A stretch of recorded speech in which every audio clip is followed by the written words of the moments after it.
अस्सलामुअलैकुम व्यूवर्स। मैं हूं मोहम्मद अनस हमज़ा और आप देख रहे हैं यूट्यूब चैनल केमिस्ट्री टॉक।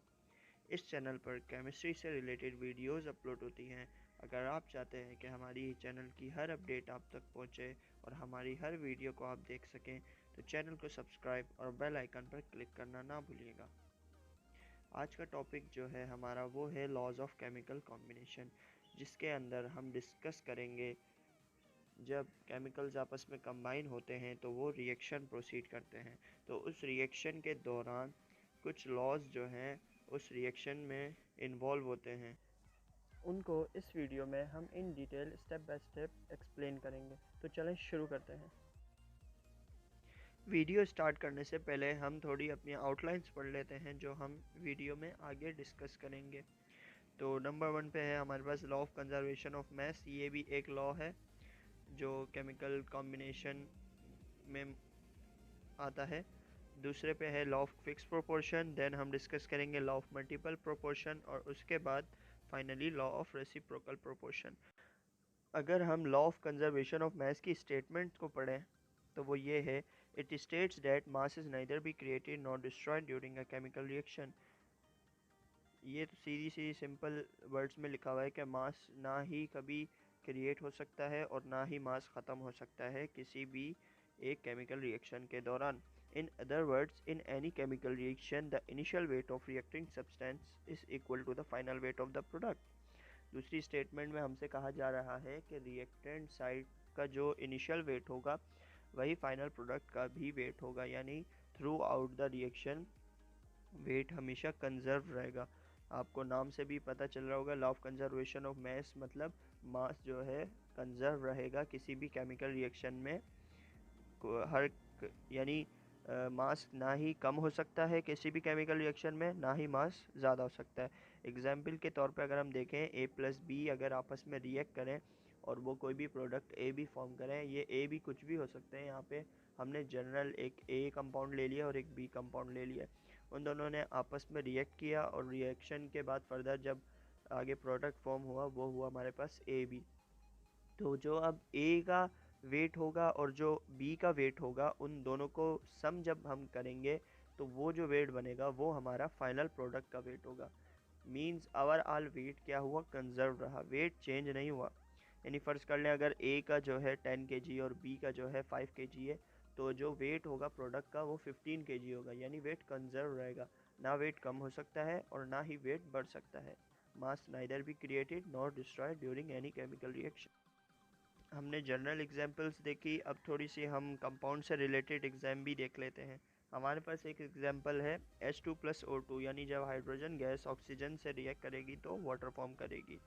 तो इसके अंदर भी अगर हम देखें तो through out the during chemical reaction मास जो है हमारा वो कंजर्व रहेगा, मास चेंज नहीं हो सकता। इसके अलावा जिस साइंटिस्ट ने ये एक्सपेरिमेंट डिस्कवर किया था, एच लेबोजियर, उन्होंने भी एक्सपेरिमेंट किया था लैंडोल्ट एक्सपेरिमेंट, जिसके अंदर उन्होंने एक एच ट्यूब के अंदर एच ट्यूब के जो है दो लिम्स जो थी उनको अलग अलग कंपाउंड के साथ फिल किया था। एक कंपाउंड में उन्होंने सिल्वर नाइट्रेट को स्टोर किया था और दूसरी लिम में उन्होंने हाइड्रोक्लोरिक एसिड को फिल किया था। देन उसके बाद वो उन्होंने अलग अलग कर दिया था। देन उसके बाद उन्होंने वेट लिया उस ट्यूब का। देन उन्होंने जब ट्यूब को शेक किया तो अब आपको पता है एच ट्यूब के अंदर जो है एक यानी पैरेलल लाइन होती है जिससे आपस में मिक्स हो जाते हैं दोनों कंपाउंड्स ना। तो जो हाइड्रोक्लोरिक एसिड था और सिल्वर नाइट्रेट था वो दोनों आपस में मिक्स हो गए और उन्होंने मिक्स होके जो केमिकल जो हमें फाइनल प्रोडक्ट मिली वो सिल्वर क्लोराइड और नाइट्रिक एसिड की फॉर्म में मिली। अब जो उन्होंने ऑब्ज़र्व ये किया कि शेक करने से पहले उन्होंने एक वेट लिया और शेक करने के बाद एक वेट लिया, दोनों का वेट जब उन्होंने देखा तो वेट सेम था। तो उन्होंने ये स्टेटमेंट दी कि किसी भी केमिकल रिएक्शन के दौरान जो वेट होता है थ्रू आउट द रिएक्शन वो हमेशा कंजर्व रहता है। तो अब हम देखते हैं अपने अगले लॉ को, law of fix proportion. It states that different samples of the same compound always contain the same elements combined together in the same proportion by mass। ये भी लॉ ऑफ फिक्स प्रोपोर्शन की दूसरी statement है। It states that the individual elements that constitute a chemical compound are always present in a fixed ratio in terms of their mass. This ratio does not depend on the source of the chemical compound or the method through which it was prepared. ये statement हमसे ये कह रही है कि elements जब भी कोई कंपाउंड फॉर्म करेंगे तो वो जो एलिमेंट्स का जो रेशियो बाय मास होगा वो हमेशा फिक्स होगा। और इसी तरह ये जो रेशियो होगा ये डिपेंड नहीं करता कि हमने केमिकल्स जो हैं या केमिकली कंपाउंड किस तरीके से बनाया है या कहाँ से हासिल किया है। For example, every sample of pure water, though it is prepared in laboratory or obtained from rain, it always contains one part of hydrogen and 8 part of oxygen by mass. मिसाल के तौर पे अगर हम वाटर को लें, water का formula होता है H2O।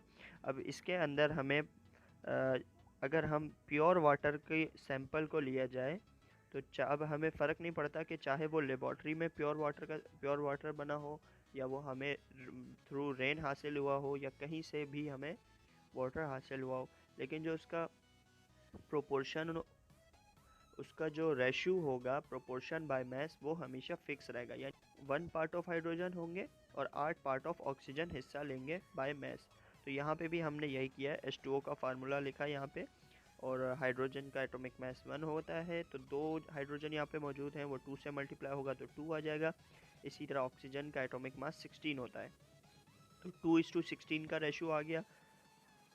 देन हम इसको फर्दर आगे और थोड़ा सा कॉन्साइज करेंगे, 2 से डिवाइड करेंगे तो ये 1:8 पार्ट्स बाय मास का रेशियो आ गया।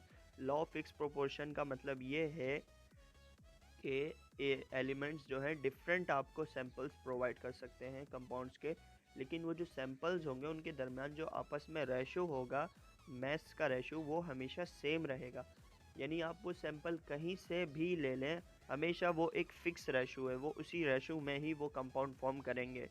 यानी जैसे यहाँ पे अगर हाइड्रोजन 1 पार्ट्स बाय मास है और ऑक्सीजन 8 पार्ट बाय मास है, तो जब कभी भी ये आपस में इस तरीके से मिलेंगे कि हाइड्रोजन का 1 पार्ट बाय मास हो और ऑक्सीजन का 8 पार्ट बाय मास हो, तो ये वाटर फॉर्म करेंगे। इसके बाद हम दूसरी एग्जांपल देखते हैं, हमारे पास है कार्बन डाइऑक्साइड की। तो कार्बन का एटॉमिक मास होता है 12 और ऑक्सीजन का होता है 16। अब ऑक्सीजन के यहाँ पे 2 एटम्स मौजूद हैं, इसलिए हम 2 से मल्टीप्लाई कर देंगे तो वो हो जाएगा 32। देन आ गया हमने उसे फर्दर कॉन्साइज किया, 12 और 32 को डिवाइड किया हमने 4 के साथ, तो 4 3 जा 12 और 4 8 जा 32। तो इसका रेशियो जो हमारे पास बना वो 3:8 का है। ये 3:8 का मतलब ये है कि कार्बन डाइऑक्साइड आप कहीं से भी आपको हासिल होगी अगर, तो उसके अंदर कार्बन 3 पार्ट बाय मास होगा और ऑक्सीजन 8 पार्ट्स बाय मास होगा। यानी कार्बन के 3 हिस्से और ऑक्सीजन के मास के 8 हिस्से, ये जब दोनों आपस में मिलेंगे तो कार्बन डाइऑक्साइड फॉर्म करेंगे। और ये हमेशा इस ही रेशो में कार्बन डाइऑक्साइड फॉर्म करेंगे। अगर इनकी रेशो में थोड़ी गड़बड़ आती है वो कोई और सा कंपाउंड फॉर्म हो सकता है।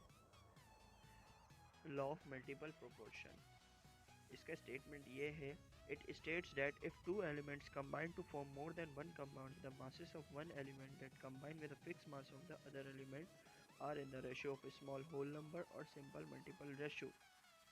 इसका कहने का मतलब ये है कि जब दो डिफरेंट एलिमेंट आपस में कंबाइन होंगे और एक से ज़्यादा कंपाउंड फॉर्म करेंगे, तो वो जो एलिमेंट्स आपस में कंबाइन होंगे उनमें एक एलिमेंट का मास जो है फिक्स होगा और दूसरे एलिमेंट का मास चेंज हो सकता है जब हम एक से ज़्यादा कंपाउंड्स की बात करें। तो अब जो दोनों का एक का मास फिक्स है और एक का मास चेंज हो रहा है, लेकिन जिसका मास चेंज हो रहा है वो फिक्स मास वाले एलिमेंट के साथ रेशो में एक स्मॉल होल नंबर वाला चेंज आ रहा होगा या सिंपल मल्टीपल उसका होगा। यानी दूसरी स्टेटमेंट देखते हैं ज़रा।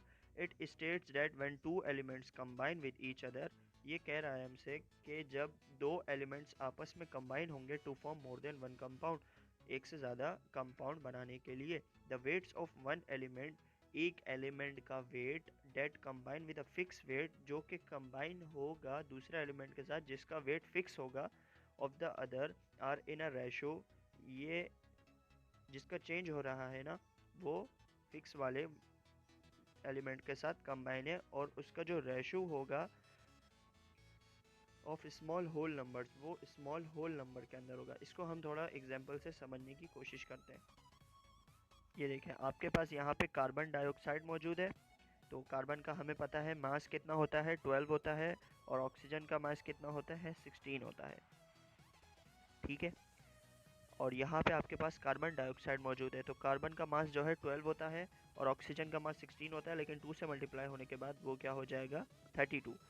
अब यहाँ पर हम देखेंगे कि ये तो हमारी हो गई मैस की बात, ठीक। अब हमने ऊपर ये लिखा था कि एक एलिमेंट जिसका मास चेंज हो रहा होगा और एक एलिमेंट जिसका मास फिक्स होगा। तो यहाँ पे जो फिक्स मास वाला एलिमेंट है वो है कार्बन। देखिए यहाँ पे भी 12 है और यहाँ पे भी 12 है, और जो चेंज होने वाला जो एलिमेंट है वो है ऑक्सीजन। यहाँ पे हमने 16 लिया ऑक्सीजन और यहाँ पे हमने 32 लिया। अब हम देखेंगे कि ऑक्सीजन की जो रेशो है वो कार्बन के साथ क्या है डिफरेंट कंपाउंड्स में। स्टेटमेंट के मुताबिक वो होल नंबर होनी चाहिए या फिर उसका मल्टीपल होनी चाहिए। तो अब इस रेशो को हम निकालने के लिए क्या करेंगे,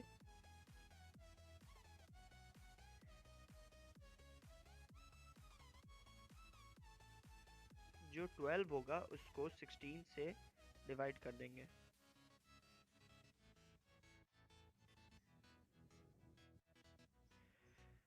तो हम 16 को 12 से डिवाइड कर देंगे, यानी ऑक्सीजन हमारे पास, हमें ऑक्सीजन का रेशो निकालना है ना, और कार्बन हमारे पास जो है वो फिक्स है। तो हम ये फाइंड आउट करेंगे कि एक ऑक्सीजन जो है वो 1 ग्राम ऑफ कार्बन में कितने मौजूद है।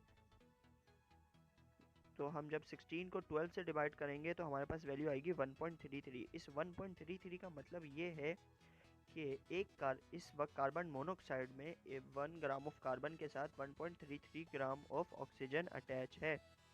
इसी तरह जब हम इसको 16 से मल्टीप्लाई करेंगे तो हमारे पास 12 आ जाएगा। तो ये होगा कार्बन का पार्ट बाय मास हो जाएगा ना, और एटॉमिक मास, यानी कार्बन मोनोऑक्साइड है उसके अंदर हमने ये देख लिया सबसे पहले कि 1 ग्राम ऑफ कार्बन के साथ कितने ग्राम ऑफ ऑक्सीजन अटैच है।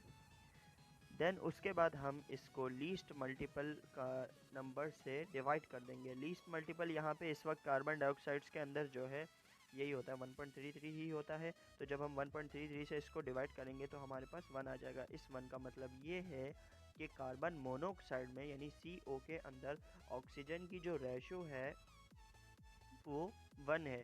यहाँ पे हमने कार्बन का मास 12 रखा था। अब हम अपनी अपनी अगली एग्जांपल में इसको थोड़ा और फर्दर अच्छे से समझने की कोशिश करते हैं।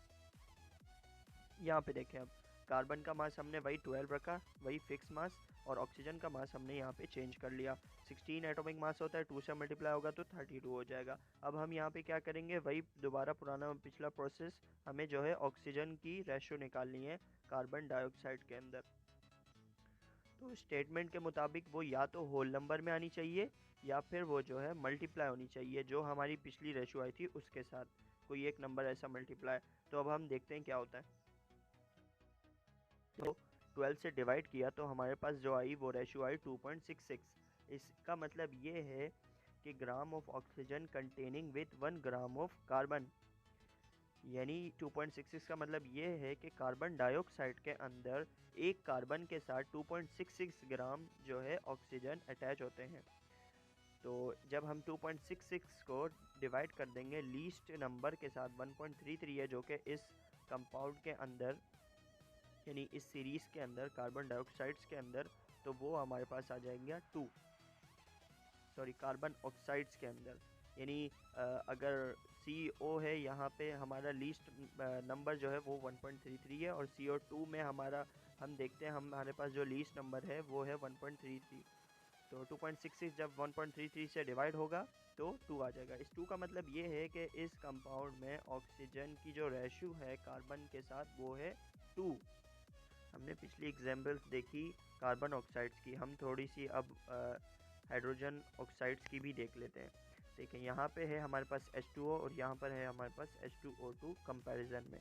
अगर हम H2O में देखें तो H2 हाइड्रोजन का एटॉमिक मास 1 होता है, 1 2 से मल्टीप्लाई होगा तो 2 आ जाएगा। ऑक्सीजन का एटॉमिक मास 16 होता है तो ये आ गया हमारे पास 16।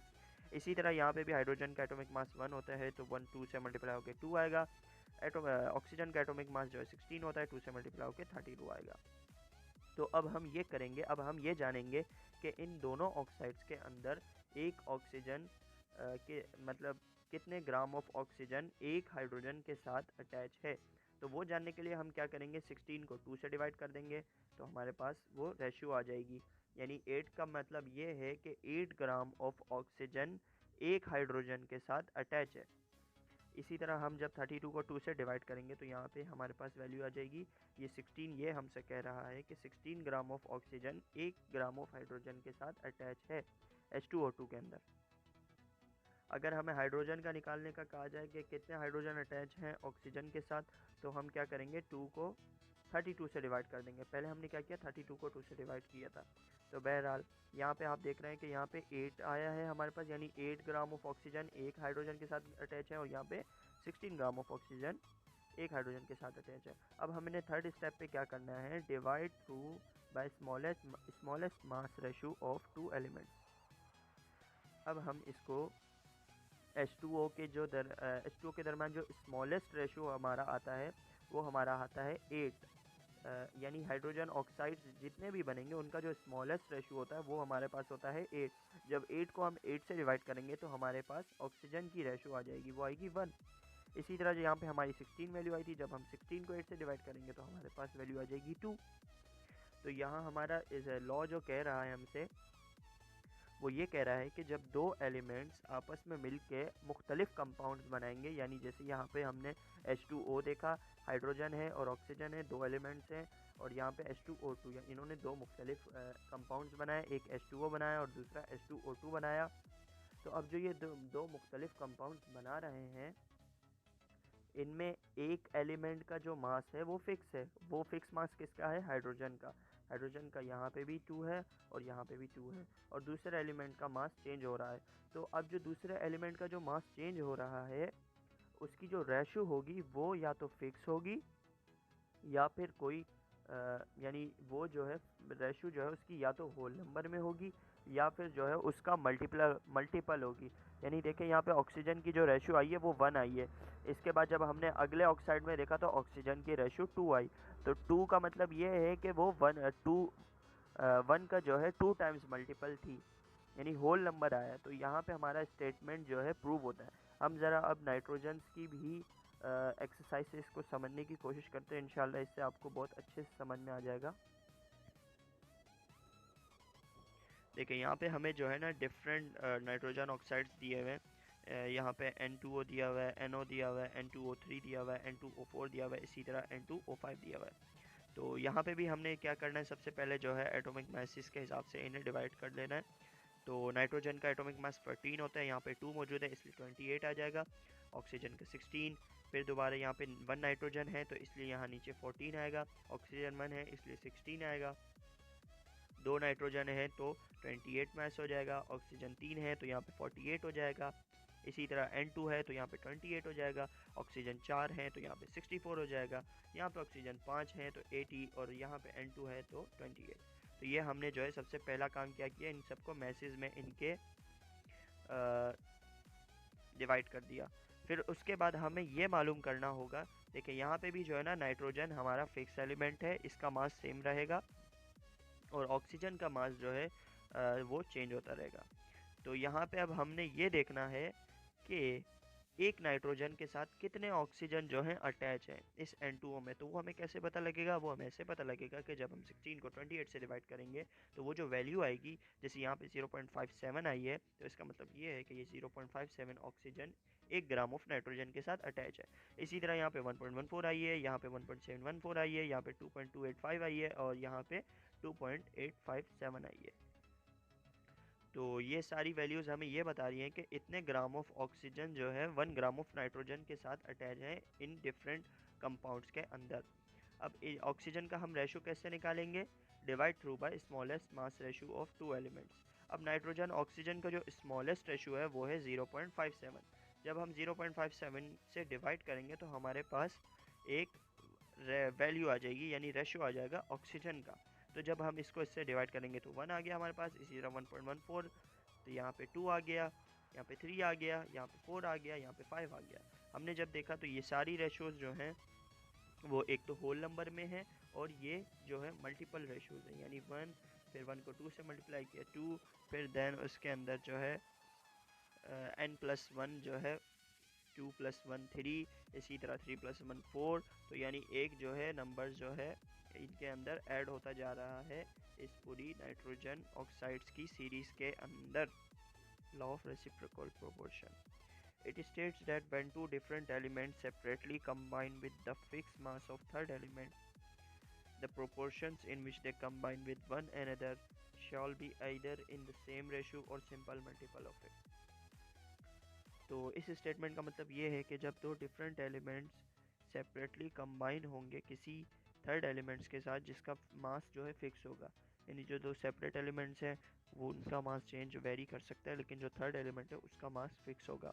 और वो जो दो एलिमेंट्स होंगे वो थर्ड एलिमेंट्स के साथ कंबाइन होंगे, तो जो ये आपस में कंबाइन होकर जो कंपाउंड्स फॉर्म करेंगे तीनों, उनके अंदर जो प्रोपोर्शन होगा मैस, प्रोपोर्शन बाय मैस, वो या तो सेम रेशो का होगा या फिर सिंपल मल्टीपल ऑफ इट, यानी उसके मल्टीपल्स टाइम नंबर्स का होगा। इसको हम थोड़ा सा एग्जांपल से समझने की कोशिश करते हैं।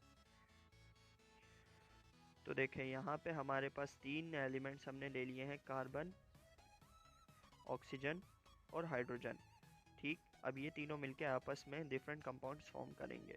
अब कार्बन और ऑक्सीजन के जो एटॉमिक मैसेज हैं वो वेरी कर सकते हैं, लेकिन जो थर्ड हमारे पास एलिमेंट है हाइड्रोजन, उसका मास जो है फिक्स है। तो कार्बन का हमें पता है यहाँ पे, अच्छा अब हम यहाँ पे देखते हैं कार्बन और हाइड्रोजन मिल के जो है कौन सा कंपाउंड फॉर्म कर रहे हैं इस ट्राइंगल के अंदर ना। तो कार्बन हाइड्रोजन मिलके जो है हमें मीथेन दे रहे हैं, CH4। इसी तरह जब वो ऑक्सीजन और हाइड्रोजन आपस में रिएक्ट कर रहे हैं तो हमें मिल रहा है H2O, वाटर। देन हम जब कार्बन और ऑक्सीजन को देख रहे हैं, ये दोनों आपस में रिएक्ट करके कार्बन डाइऑक्साइड फॉर्म कर रहे हैं। अब हम इन्हें जो है इनके मैसेस में देखेंगे। कार्बन का मैस होता है 12 एटॉमिक मास, तो ये 12 हो जाएगा। और इसी तरह हाइड्रोजन का होता है 1, तो यहाँ पे 4 हाइड्रोजन है तो 4 से मल्टीप्लाई होकर 4 हो जाएगा। अब हम जब इनको आपस में डिवाइड करेंगे 4 के टेबल के साथ, 4 1 जा 4 और 4 3 जा 12, तो 3:1 का रेशियो आ गया। मीन्स के 3 पार्ट्स जो है कार्बन के हैं मीथेन के अंदर मौजूद है और एक पार्ट जो है हाइड्रोजन का मीथेन के अंदर मौजूद है। अगर हम H2O में देखें तो यहाँ पर भी जो पार्ट्स बाय मैस हमारे आ गए 2:16, इसको जब हमने डिवाइड किया तो 1:8 का हमारे पास फिगर आया। और जब हम यहाँ पर देखेंगे कार्बन डाइऑक्साइड के अंदर, तो सेम प्रोसेस फॉलो करते हुए हमारे पास 3:8 का फिगर आया। अब रेसिप्रोकल प्रोपोर्शन हमसे ये कहता है कि जब दो एलिमेंट्स कंबाइन हो किसी तीसरे एलिमेंट के साथ और वो जो तीसरा एलिमेंट है उसका मास जो है फिक्स हो, तो जो रेशो होगा इनका वो या तो सेम होगा या फिर मल्टीपल होगा। यहाँ पे देखें कार्बन का रेशो 3 आया, यहाँ पे भी कार्बन का रेशो 3 ही आया। अब या तो ये अगर चेंज होगा भी तो ज़्यादा से ज़्यादा ये कोई नंबर मल्टीपल होगा इसका, यानी 3 3 9 हो सकता है या 6 हो सकता है, कोई भी नंबर जो है इसका मल्टीपल हो सकता है। लेकिन यहाँ पे इत्तेफाक से हमारी एग्जांपल में सेम ही आया है, तो यहाँ पे भी कार्बन का 3 है रेशो, यहाँ पे भी कार्बन का 3 ही होगा। यहाँ पे ऑक्सीजन का जो है हमारे पास 8 है, तो यहाँ पे भी हमारे पास ऑक्सीजन का 8 ही है। इसी तरह अगर हम हाइड्रोजन का देखना चाहें तो यहाँ पे भी 1 है, तो यहाँ पे भी 1 है। तो रेसिप्रोकल प्रोपोर्शनल हमसे ये कह रहा है कि जो प्रोपोर्शन बाय मैस होगा या जो रेशो होगा, सॉरी, जो रेशो होगा वो या तो सेम होगा या फिर सिंपल मल्टीपल होगा। इसी के साथ हमारी वीडियो अख्ताम को पहुंचती है। तो अब हम थोड़ा सा रिकॉल कर लेते हैं कि हमने क्या क्या कौन कौन से लॉस को जो है डिस्कस किया है। तो सबसे पहले हमने लॉ ऑफ कंजर्वेशन ऑफ मास को पढ़ा, जिसमें हमने जाना कि मास जो है through out the reaction constant रहता है। फिर उसके बाद हमने डिस्कस किया लॉ ऑफ फिक्स प्रोपोर्शन। तो उसके अंदर हमें मालूम हुआ कि अगर दो एलिमेंट्स डिफरेंट सैम्पल्स फॉर्म कर रहे हों तो वो जो सैम्पल्स होंगे आप कहीं से भी ऑब्टेन कर रहे हैं वो मैटर नहीं करता, लेकिन जो उनका जो आपस में रेशियो होगा प्रोपोर्शन बाय मैस का वो हमेशा फिक्स रहेगा। देन थर्ड लॉ हमने डिस्कस किया लॉ ऑफ मल्टीपल प्रोपोर्शन, जिसके अंदर हमने ये जाना कि दो एलिमेंट्स अगर डिफरेंट सैम्पल्स बना रहे हों, सीरीज़ बना रहे हों, तो जो एक एलिमेंट होगा उसका मास फिक्स होगा, लेकिन जो दूसरा एलिमेंट होगा उसका मास वेरी कर सकता है। और उसका जो दूसरा एलिमेंट जिसका मास वेरी कर रहा है उसका जो रेशियो होगा वो या तो होल नंबर में होगा या फिर सिंपल मल्टीपल नंबर्स में होगा। देन हमने डिस्कस किया चौथा law, fourth law, law of reciprocal proportion, जिसके अंदर हमने बताया कि अगर तीन एलिमेंट्स आपस में कंबाइन करके डिफरेंट प्रोडक्ट्स फॉर्म कर रहे हैं या डिफरेंट सैम्पल्स कंपाउंड्स फॉर्म कर रहे हैं, तो उन तीनों का जो आपस में रेशो होगा वो या तो सेम होगा या फिर मल्टीपल रेशो होगा। उम्मीद करते हैं आपको ये वीडियो पसंद आई होगी। अगर पसंद आई हो तो इस वीडियो को शेयर कीजिए, कमेंट कीजिए, लाइक कीजिए, और अगर कोई भी कन्फ्यूजन हो, आपको कोई भी क्वेश्चन हो या कुछ समझ ना आए हो तो कमेंट्स में आप पूछ सकते हैं। मिलते हैं आपसे अपनी नेक्स्ट वीडियो में। अल्लाह हाफ़िज़।